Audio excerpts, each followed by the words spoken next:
வணக்கம் நண்பர்களே. இங்கே வாங்க, ஒரு பிரச்சனை போயிடுது. இந்த லேடி வந்து நேற்றுங்கன்னா ஒரு கடாய் போட்டிருந்தது. ஸோ டெக்கரேஷன் வந்து விற்கும் அது.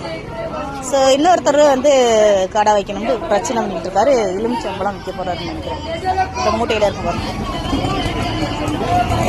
ஸோ அது வந்து டெக்கரேஷன் சமயத்தில் லட்சுமி உட்கார வைக்கிறாங்க. இன்னைக்கு லட்சுமி உட்கார வச்சு நாளை கழிச்சு காலையில் தூக்கிடுவாங்க. ஸோ இந்த பழம் இதெல்லாம் எல்லாமே வச்சு அலங்கரைச்சி வச்சிருப்பாங்க.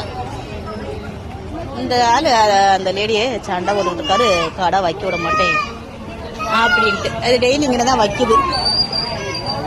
பிரச்சனை போய்கிட்டு இருக்கு.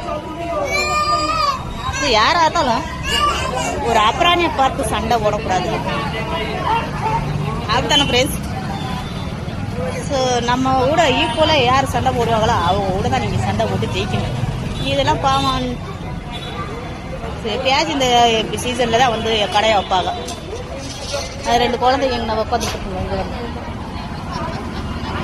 இந்த குழந்தைங்க உட்கார வச்சுட்டு தூங்க விட்டு அது வியாபாரம் பார்க்குது, அது வகுத்துக்கு சம்பாதிக்குது. இருந்தாலும் அவங்க வந்து இப்படி கஷ்டத்தை கொடுக்குறாங்க பாருங்க, எப்படி சண்டையை போடுறாங்க. நம்ம மெடிக்கல்காரரு வரல. இவர் இன்னைக்கு எந்நேரம் வரப்போறாருன்னு தெரியல. சீக்கிரமா வந்தா நல்லது. இல்லை என்றால் இன்னைக்கு லீவு தான் மாவனே, இன்னைக்கு லீவு தான், நாளைக்கு லீவு தான். அப்பதான் வரலண்டா வந்துட்டாரு டயத்தோடனே வேலை பார்த்துட்டு போகுங்க. இந்த வாரம் அந்த பையன் எப்படி அழுதுட்டு இருக்கான். அங்க கடைக்கு அந்த அம்மா பிரச்சனை போய்கிட்டு இருக்கு. இந்த குழந்தை இங்க அழுதுட்டு பாத்தீங்களா? இப்படி பிரச்சனை போய்கிட்டு இருக்கு. அது 2 குழந்தை வச்சு ஒரு கை குழந்தை ஒன்று. இருந்தாலும் இப்படி பிரச்சனை பண்ணக்கூடாது. இது எப்பயாவது ஒன்று 4 நாள் கடை போட்டுருக்கு. இங்கே உட்காந்துக்குருவோம். சோன்சாப்பா பிள்ளையிலையும் வரல, அந்த பிள்ளையிலையும் காணா. 10:30 வருங்க. அண்ணா வரைக்கும் இங்கே உட்காந்துக்குவோம். கடவுளே கடவுளை, சீக்கிரமா வந்துட்டு முடியல, உடம்புக்கு வர முடியல. ஃபீவர், சளி, ஃபீவர், இருமல்,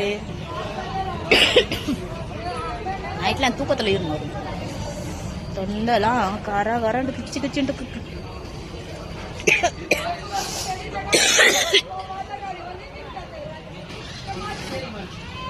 அப்படி ஒரு இருமல். இங்கே ஏதோ இந்த பழத்தெல்லாம் அறுத்து இந்த வரங்க